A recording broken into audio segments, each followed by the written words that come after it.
Okay, I am now recording. We are rolling. Yeah, I'm running this tomorrow night. I may run it a week from tomorrow as well. Oh, But that'd be awesome. at least I'm going to run it tomorrow. Okay. And so I talked to Michelle, and she said, "Yeah, it'll be best We'd to accept. do it the week before." Yeah. Yes. Okay. All right, Ian. You were such a hit with the fans when you came out here to Vegas. They love seeing you at T-Mobile Arena. That's had to have hurt to not have that interaction that you had well with the fans. I miss it big time. I miss it. It's crazy. We did that. We did the in front of the T-Mobile, and we just had so much fun teasing the fans and them teasing me, and getting to see how much people in Vegas loved hockey. That was one of the things, and how great it was. I don't know if you remember, like there was people wearing half the visiting team and half the Vegas team. Yes. And they had those jerseys made and stuff like that, and I just loved it, and it was so much fun. And then boom, no way. How have you been surviving this? I mean, your comedy and you seem to thrive so much on that interpersonal reaction. It's been tough. You know, I've just been yelling at people from my balcony. It's basically how I've been doing interviews as they walk by. How you doing? What do you think about things? And they just answer. And it's just a good time. But I've been doing shows via Zoom. I've also been doing outdoor shows. I started, I think, in like August, July, going to some places on the beach, and some people had places in their backyard where they invite some friends over and everybody be distanced, and we do stand up there, a couple comics and stuff like that. But and I've traveled a couple times. I went to Alaska in October, and they had no idea there was even a pandemic when I got there. So that was fun. Nobody's told them. Nobody's let them know yet.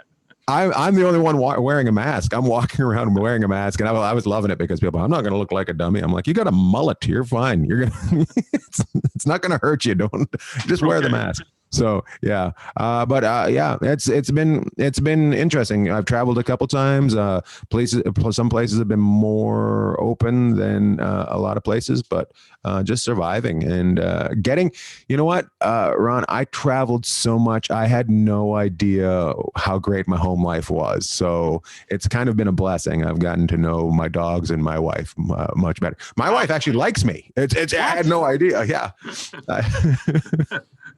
You found one. That's good. Yeah. It's awesome. I had no idea the lady that lived with me, we were married. I had no idea. You just stop by, come in and out, and say hi. And okay. Wow, I just drop off money and leave. Tell me how. Okay, Caesars. You were going to open up Caesars, the convention center. The convention. Yeah, so I was doing this tour where I was going from city to city, and I was in the back of a 18-wheeler that they had turned into a theater, and I would tell them all about this Caesars new convention center that they were about to open. And the first thing they were going to do in there was the NFL draft. They were going to do. So they had the combine set up. There was going to be set up outside, and then the draft was going to happen inside, and then it was going to be voila, here's this new convention center. And I remember when we started, it was January, and I just remember I said to the guy that was in charge, "Have you heard about this virus, this thing?" And he goes, "Yeah, it's gonna be fine. Don't worry, April's a long ways away. We'll still have the draft here in Vegas." Yeah, he said everything's gonna be fine. Nothing gonna. Yeah, so he was like, and then I remember he was like, "You were right. It's not gonna happen." So we stopped our thing in San Jose. That's where we stopped. So this is how the whole pandemic started for me. So we stop in San Jose. I'm doing that show, but I'm also work at the comedy club. But I'm also because of Pete DeBoer, I've met a bunch of people from the San Jose Sharks. So I'm supposed to go in and do some things for them. I'm going to do a couple like promos with them, and they shut down the dressing room. And they're like, "Ian, sorry, the NHL shut down we can't do anything." And then they're like, "Well, we go hang out with Randy Hahn upstairs and just have fun during the pro." So I go up there and we're hanging out, and then a couple of days later you hear on the news that's where the virus was. That's where it was. I'm just like, oh my god. So, you might have been. Hold on. Yeah, I might have been me. I have no idea. I spiked my hair too much, and then I just pronged everybody. Your middle name is not COVID, is it? No, it isn't. It's 19. It's 19. Close enough. I blame Stevie Eiserman. Tell me about your relationship with Pete. Always blame it on Eiserman. In it to win it. Always blame it on Eiserman. Yes. No time. your relationship with Pete DeBoer and how you feel he's doing with the Knights right now. I love him and the assistant coach Steve Spotter and DeBoer. They came out to a show and once, and Vinny, the equipment guy, brought them out, and we just had a great time. And I ended up doing a couple of shows for them. And I just think they have a great sense of humor. They look at the game so amazing, and they know how to take a team crazy. I'm sure it's their first pandemic. I'm sure they weren't prepared for that, but other than that, they know how to take a team and just build them. And it's tough because everybody loved everybody loved Spuddy. Yeah. So it's tough, but that's work. That's work for no matter what you do. You have to come in and the old person's going to be loved no matter what. And if they aren't, well, that's so yeah. So, but I think, and I love the Golden Knights just going after whatever player they want. They're just like, oh. We want Mark Stone. Let's go get him. Let's go get him. Pietrangelo. Let's go get him. Pacioretty, let's take the captain from the Canadians and let's bring him to us. Exactly. Okay. Is our goalie that's going to need surgery for a whole year? Let's get him. Bring him here. It's going to have to recover for the whole year. Let's bring him here. Let's put him on the bed. But it's amazing. And I don't know if you obviously watch just the way they've sent players around the league. Like they have. It's a weird little in and out factory. It's not like a lot of teams when they send a player away, it doesn't help out the other team. They've helped out teams a lot. Perron goes back to St. Louis and performs. James Neal's doing well up north. Yeah. Suzuki. Yeah. Oh, by the way, Suzuki in Montreal has been fun to watch. Yeah, that's you nothing against it, but you're wondering, well, did Montreal do better? You're just like you're confused. You're like, yeah. So gambling, I think it all comes down to the Las Vegas gambling. Let's do it. Let's gamble. Let's roll the dice. Okay. Yeah. Tell me what you think. Okay, Seattle's coming online with a hockey team. They got this funny name, and can they have any chance at doing what the Knights did in their first year as an expansion team? Well, I think you look at it. I like the Kraken, but I don't understand,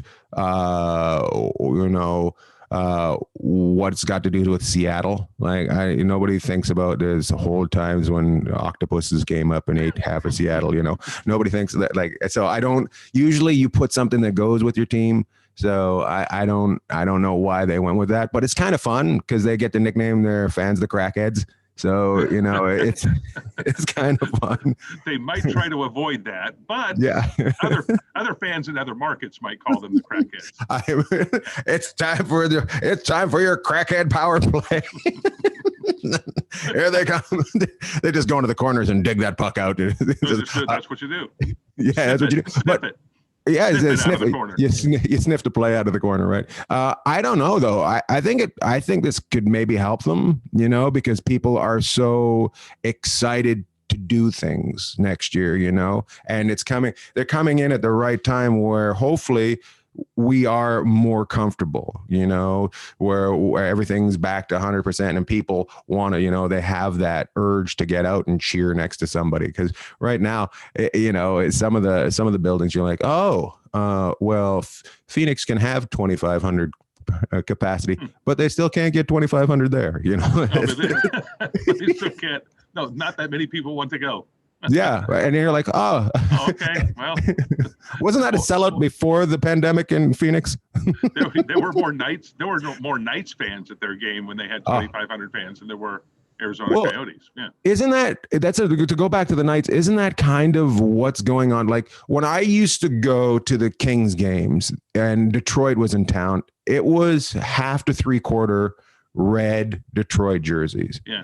And now you're finding kind of that there's Knights jerseys in these buildings throughout the league, and it's very bizarre. I met a guy that one of the last games I went to, he was from Jeff Sharples and I's hometown, and he had Vancouver Canucks tickets, but he would have to fly down to see them. He sold his Vancouver Canucks tickets and bought a half-season Knights package because he could have more fun coming to Vegas. He thought the feeling in the building was just crazy, then he didn't want to miss it.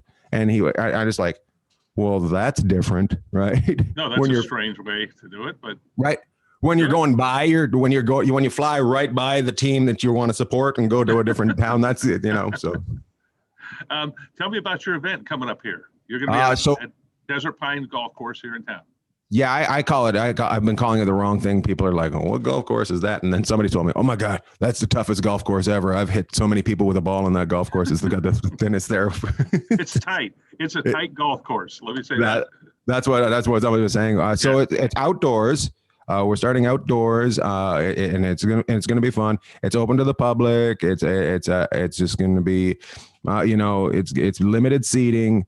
We're going to do shows, and I've been finding outdoor shows are just so much fun. People are enjoying they're more comfortable outside. The staff is working. They have more room, and it's just fun. So you get the energy that you used to from the inside, and I just look forward to it. And thanks to them for wanting to do it, so. Are hockey fans in Vegas getting smarter about the sport? Do you think? No. Are we starting to figure it out? No, we're still not. We have 100 years. We have 100 years to go before Montreal and Toronto. Okay. Exactly. But are they that smart? They're just annoying. Like Montreal and Toronto fans are just annoying, like you wouldn't believe. No, I'm like, I think they're up on their team. I think the press in Vegas has done a great job covering it, because if you guys hadn't picked up on it, there would have been a different story as well. If you guys don't support them, it kind of just slips into the back page, right? Yeah. So I think you guys put a great product forward for them to learn. So you're not congratulations. You're not brown nosing me to try to get us to run this story more of the story. Yes. No. I've got no money to give you, therefore. Therefore, I've got to say good things. Allegiant Stadium, you missed. Okay, I went to Allegiant Stadium and saw some Raiders games this year. It was not fun. I mean, nobody's going to believe me when I say that. I had to cover them, so I was there. But without fans in the stands, it was not fun. Does the game just seem hollow? Is that why? Yes, vacant, hollow. Yeah. Very little reaction. You could hear the players swearing from up in the press box. That's sort of interesting. That's the best. But you were looking forward to coming and seeing the Raiders play here, weren't you? I wanted to go to that building so bad. And when you build a huge, like Noah's Ark, but all in black, you're like, oh boy, there's going to be trouble. And you want to go look inside it. And I just it looked like such a fantastic building. And I wanted to go see a game there so bad. Just the weather, everything, and just this excitement from the people. Because we've seen what we've done with the Golden Knights. So I'm wondering what's going to go on there. And they already have a following because they're the Raiders. So I'm just like, what a kind of excitement is that? So yeah. And you sort of a Raiders fan? What do you think? I like it because if you're a Raiders fan, you can move every couple of years. You don't have to stay in the same town. That's why I like the Raiders. You're not a fan of that other league up north, that Canadian thing with the big giant end zones. I love it. The Canadian Football League is very much like Canada. It's a wide open area with not many people on it. That's plenty of room to spread out and throw the ball. Just room all over the place. Oh yeah. Yeah.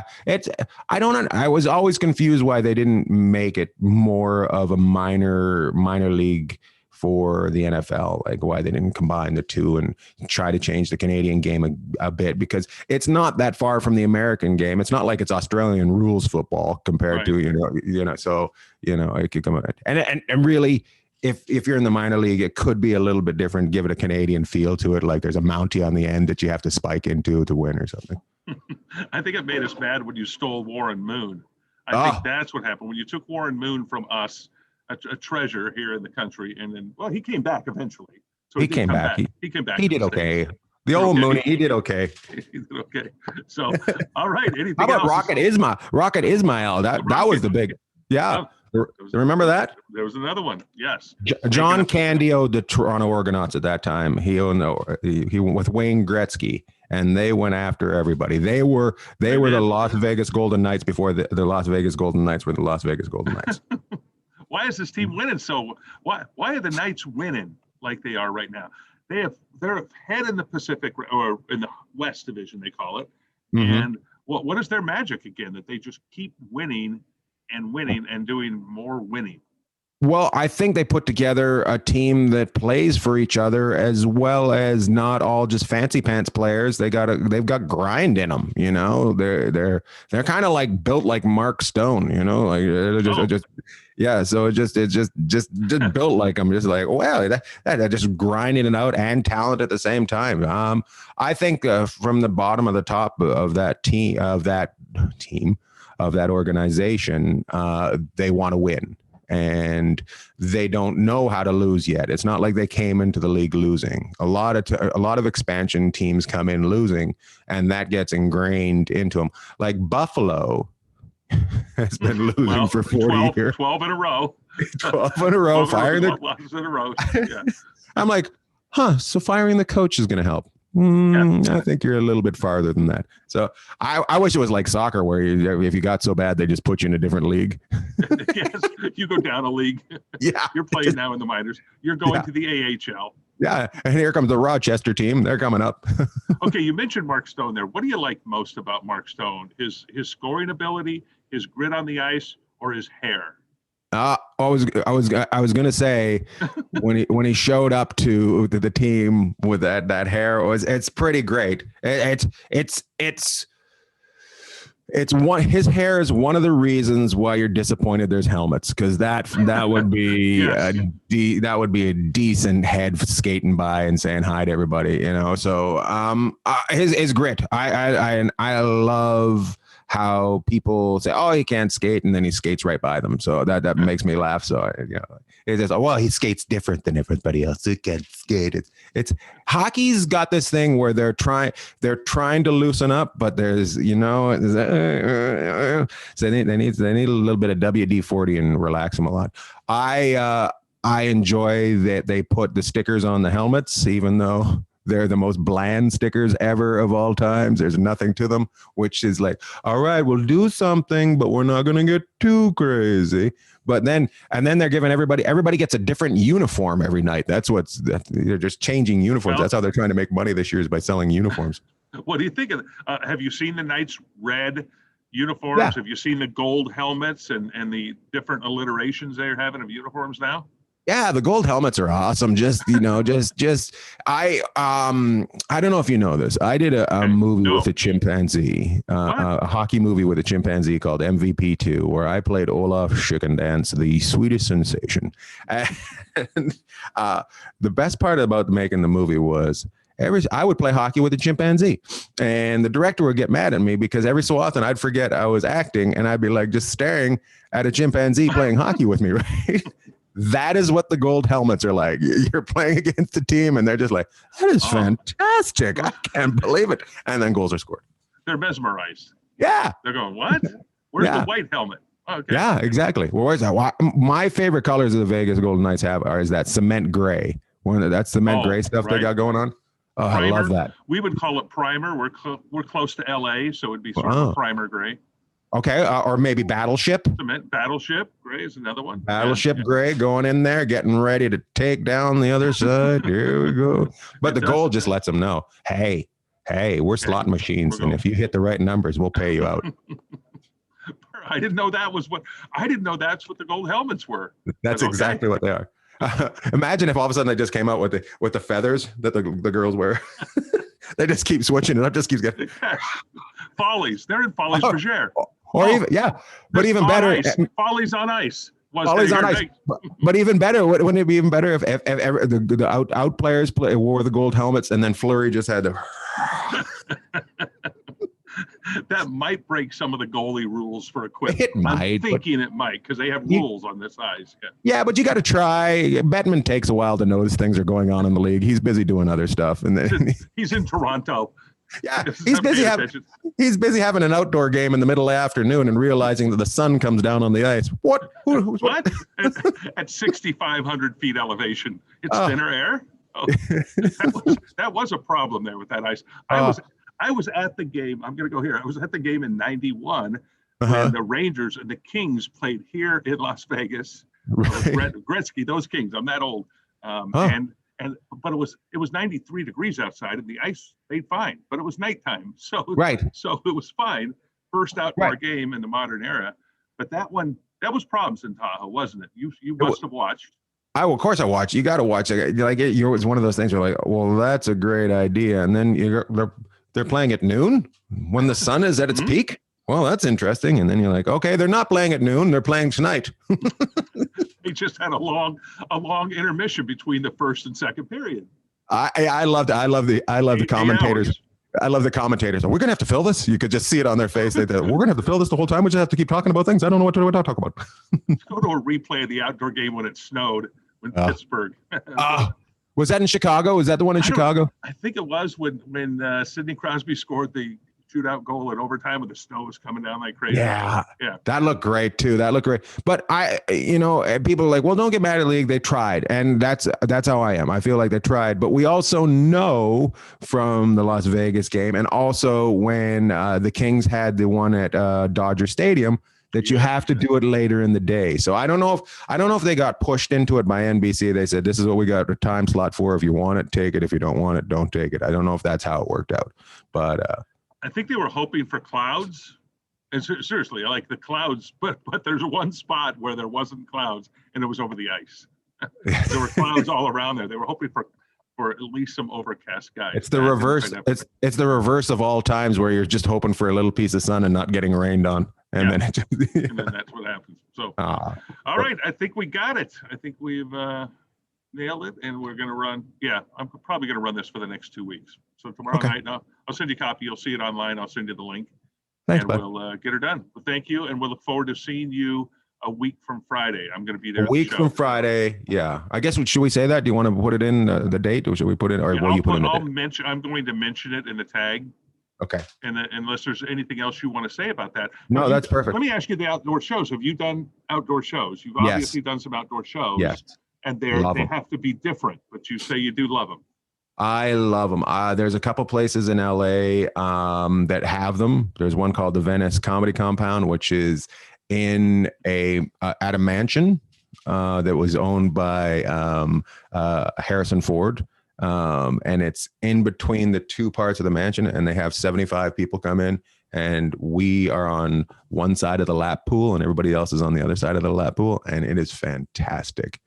And then there's another one that's called Jam in the Van. That's just in a fenced in field, and it's about 100 people, and it's great. It's amazing.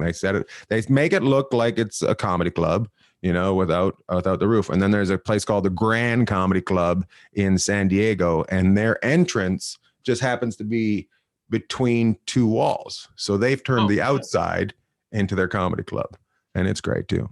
Do any of them have brick walls behind you? Do you have to have that to do comedy? I thought no, you don't have to have brick walls. You don't have to, but it's got to be solid. You got to have something. You can't be attacked. That's the only thing. You got to feel secure. So, feel secure.